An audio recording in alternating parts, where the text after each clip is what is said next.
지난해 신종 바이러스 감염병의 영향으로 전 국민이 바깥 출입을 자제하면서 자연스럽게 집에서 온라인 쇼핑을 페이코페이로 결제하고 네이버 페이로는 배달 음식을 시켜먹고 경조사나 각종 생일 이벤트도 토스의 간편 송금이나 카카오톡의 모바일 선물로 대체하는 일이 많았습니다. 이런 상황에 29일 한국은행은 2020년 전자지급 서비스 이용 현황을 발표했습니다. 자료에 따르면 지난해 카카오페이, 네이버페이 등 간편결제 서비스 하루 평균 이용 건수는 전년 대비 44.4% 증가한 1,455만 건이었고 이용 금액은 전년 대비 41.6% 증가한 4,492억 원이었습니다.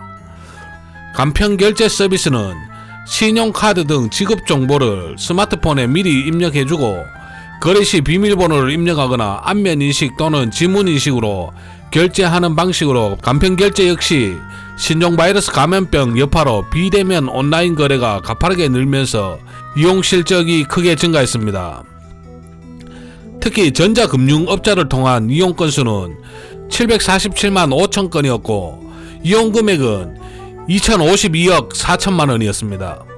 그중 휴대폰 제조사를 통한 간편결제가 448만 5천 건이었고 이용 금액은 1,071억 2천만 원으로 금융회사 결제 건수 258만 8천 건에 이용 금액 1,368억 8천만 원을 훨씬 뛰어넘었습니다.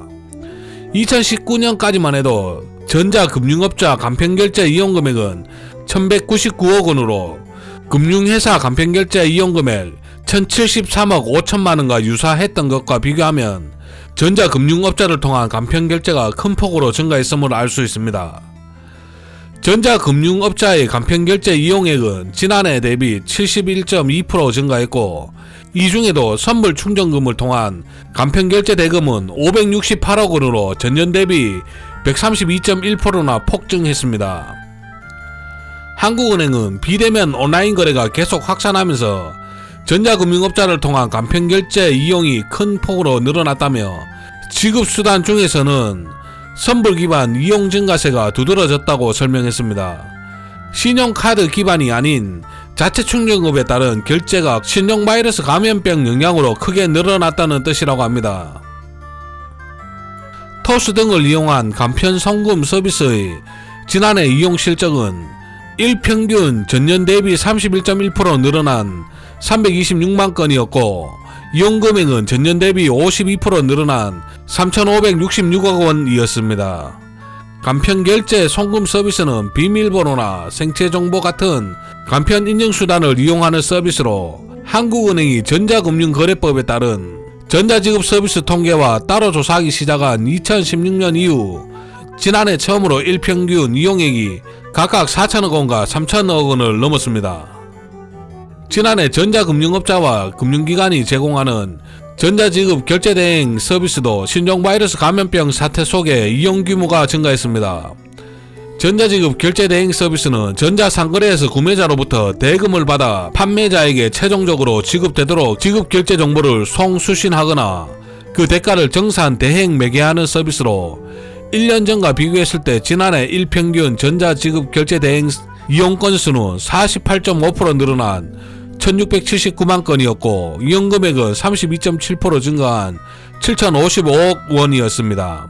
한국은행 관계자는 신종바이러스 감염병 확산에 비대면 온라인 거래가 큰 폭으로 확대된 영향이라며 생활용품 구입, 음식 배달 등 전반적인 온라인 쇼핑 수요가 반영된 것으로 파악된다고 말했습니다.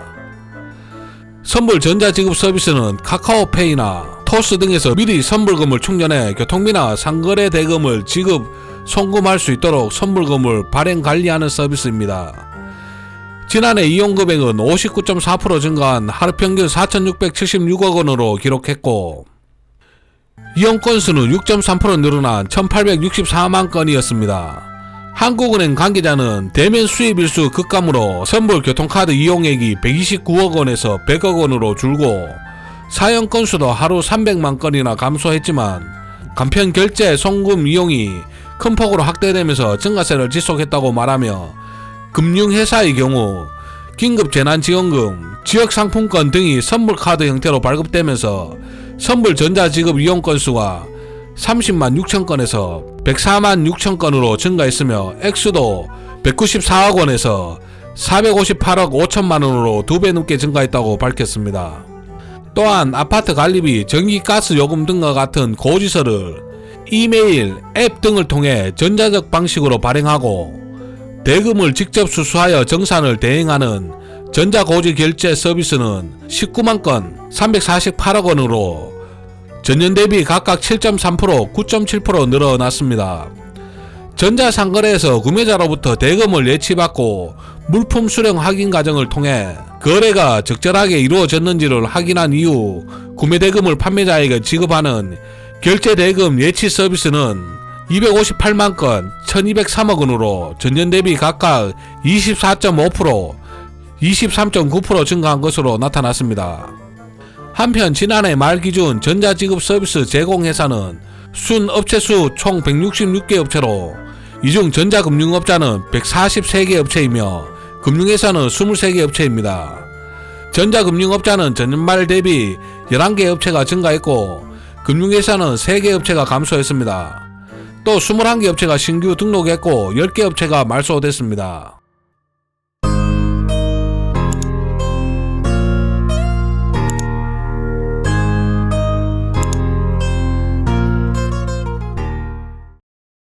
전자결제 관련주로는 다날, 갤럭시아 머니트리, NHN 한국사이버결제 등이 있습니다. 다날은 소프트웨어 개발, 수출 및 판매 등을 영위할 목적으로 1997년 설립되었고 2004년 코스닥 시장에 상장됐습니다. 휴대폰 결제 서비스를 주 사업으로 국내뿐 아니라 해외에서도 결제 및 인증 사업을 진행하고 있으며 온 오프라인 휴대폰 결제를 비롯하여 바코드 결제 등의 사업을 진행하고 있습니다. 1997년 설립된 이후 유무선 인터넷 관련 사업을 영위하며 인터넷 전문 기업으로 자리 잡아 왔습니다. 2000년 7월 세계 최초 휴대폰 결제 솔루션을 개발한 이후 현재까지 유무선 결제 서비스를 안정적으로 제공해 왔으며 국내 인터넷 비즈니스 시장 활성화에 기여하였습니다. 모바일 디지털 이모티콘 관련 사업을 주식회사 카카오에 2019년 2월 28일 자로 영업 양도하였으며 프랜차이즈 사업으로 달콤커피와 로보카페 비트를 영위하고 있습니다. 2020년 7월 피지 사업 확대 및 사업 다각화를 위해 렌탈 플랫폼 기업인 주식회사 플렉스페이를 인수하였습니다. 갤럭시아 머니트리는 1994년 설립되었고 2007년 코스닥 시장에 상장됐습니다. 휴대폰 결제와 신용카드 결제를 중심으로 하는 전자결제 사업, 상품권과 쿠폰 및 편의점 기반의 결제, 전자민원캐시가 중심이 되는 O2O 사업, 그리고 종합금융 플랫폼 사업을 영위합니다. 빌게이트라는 전자결제 시스템으로 가맹점의 모든 결제 수단을 이용할 수 있도록 통합결제 서비스를 제공하고 국내 최초로 모바일 백화점 상품권을 발행 유통하였으며 판매액 기준 시장 점유율 1위를 유지하고 있습니다. 당사의 플랫폼인 머니트리는 포인트, 상품권, 쿠폰 등을 머니트리 캐시로 교환하여 간편 결제에서부터 송금, 현금 인출 등이 가능한 종합 생활금융 플랫폼으로 제로페이와의 복합결제와 지역사랑 상품권과 모바일 온누리 상품권 판매라는 특화된 서비스 제공하고 있습니다. NHN 한국사이버결제는 1994년 설립되었고 2002년 코스닥 시장에 상장됐습니다. 현재 온라인 전자결제 대행 사업과 온라인 오프라인 부가통신망 사업, 간편결제 관련 사업, O2O 사업 등을 영위하고 있습니다. 온라인 결제 사업은 피지 사업과 온라인 VAN 사업을 의미하며 소셜커머스사, 대형 온라인 쇼핑몰 오픈마켓, 온라인 게임사 등을 주요 고객사로 두고 있으며 약 15만여 개의 중소형 온라인 쇼핑몰을 고객사로 보유하고 있습니다. 전자결제 대행 사업의 경우 페이코는 국내 4대 주요 간편 결제 서비스로 자리 잡고 있으며 신용카드 거래액 기준 24.51%로 업계 1위입니다. 오프라인 결제 사업은 약 32만 개의 오프라인 가맹점을 대상으로 신용카드 거래 승인 및 부가정보 중개 서비스, 즉 오프라인 VAN 서비스를 제공하고 있으며 시장의 약 50%를 점유하고 있는 것으로 추정하고 있습니다. 또 O2O 사업 중 모바일 스마트 주문결제 사업은 페이코오더라는 서비스 브랜드로 주식회사 NHN페이코와 공동사업으로 진행하고 있습니다. 이 밖에 KG 이니시스, 인포뱅크, 코리아센터, KG 모빌리언스, 한국전자인증, LGU+, SBI 핀테크 솔루션즈, 카페24, 세틀뱅크 등 여기서 언급하지 못한 여러 기업이 있습니다. 나열한 순서는 임의의 순서이며 주가 상승률과는 아무런 관련이 없습니다. 저는 투자를 강요하거나 부추기지 않습니다. 모든 정보의 사실 유무를 떠나 투자 판단은 자신의 몫입니다.